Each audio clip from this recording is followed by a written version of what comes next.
नमस्कार दोस्तों, मैं राजेश शुक्ला लवार। आज अब आगे कुछ नहीं कहूँगा, आप स्वयं समझदार हैं, समझ गए होंगे।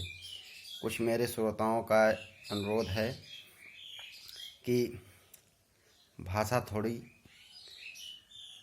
गूढ़ होनी चाहिए, तो मेरा उनसे ये अनुरोध है कि काव्य की भाषा बहुत क्लिष्ट होती है। आम जनमानस तक पहुँचने में, समझने में थोड़ा उसके लिए इल्म की ज़रूरत पड़ती है। और वैसे तो मैं कवि तो हूँ नहीं, थोड़ा बहुत मनोरंजन के लिए लॉकडाउन चल रहा है, इसलिए आप लोगों का मनोरंजन करने के लिए रूखा टूटी फूटी भाषा के द्वारा पेश कर देता हूँ। और वैसे भी मैं एक उदाहरण देता हूँ। मैं 2 शब्द एक भाषा लिखा हूँ, काव्य की भाषा। वो क्या है ना कि सबको समझने में दिक्कत होती है, और जब तक आदमी समझता नहीं है तो उसका जब तक पूरा रस नहीं मिलता है तो फिर आनंद नहीं आ पाता है। और काव्य की भाषा थोड़ा सामान्य लोगों से परे होती है, आप लोग खुद ही जानते हैं।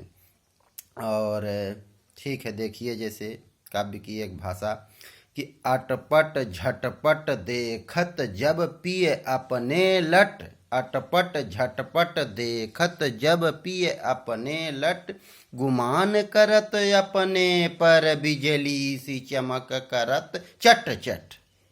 ये भाषा है। ठीक है, मैं आप लोगों के बीच में थोड़ी सी एक बात पहुंचाना चाहता हूं।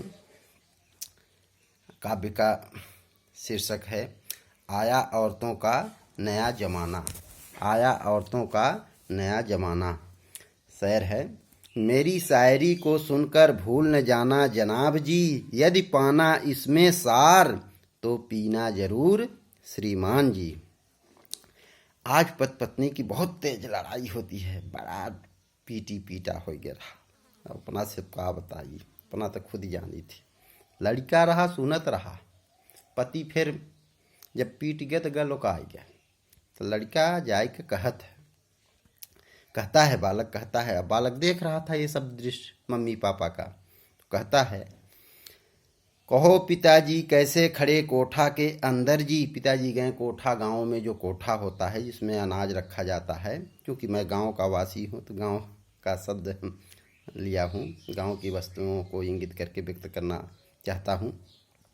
कहो पिताजी कैसे खड़े कोठा के अंदर जी, क्या मुंह पर थप्पड़ मारी माता जी। तब पिता कहते हैं, हाँ तुमने ठीक सोचा बेटा जी, घर वाली ने थप्पड़ मारी बेटा जी। धड़ धड़ रोटी खाऊं जल्दी जल्दी, दौड़ा खेतों में जाऊं हल्दी हल्दी, उसको जची नहीं मेरी स्टाइल, पीछे से धम धम गिराई। मैंने पूछा क्यों रे हर जाई, कहाँ से ऐसा पाठ पढ़े आई, कहाँ से ऐसा पाठ पढ़े आई, क्या तेरे मन में यही समाई, हमको मार मार गिराई।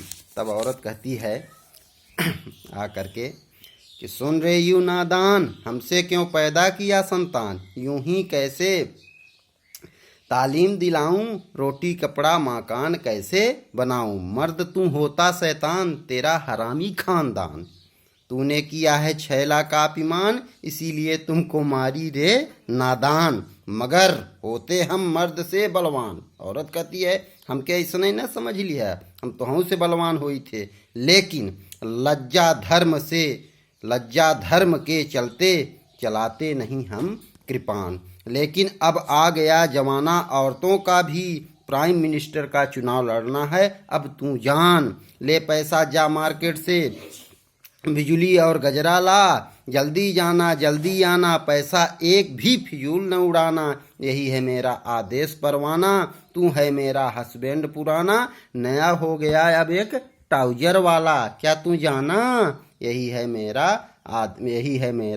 जमाना, यही है मेरा जमाना। फिर पिता कहता है बेटे से कि बेटा यही आदेश सुनकर कोठा के अंदर मैं लुकाया, कहीं तेरी मम्मी ने फरमा दे, ओ पुराने हस्बैंड जी जरा झाड़ू तो लगाना, यही है औरतों का नया जमाना।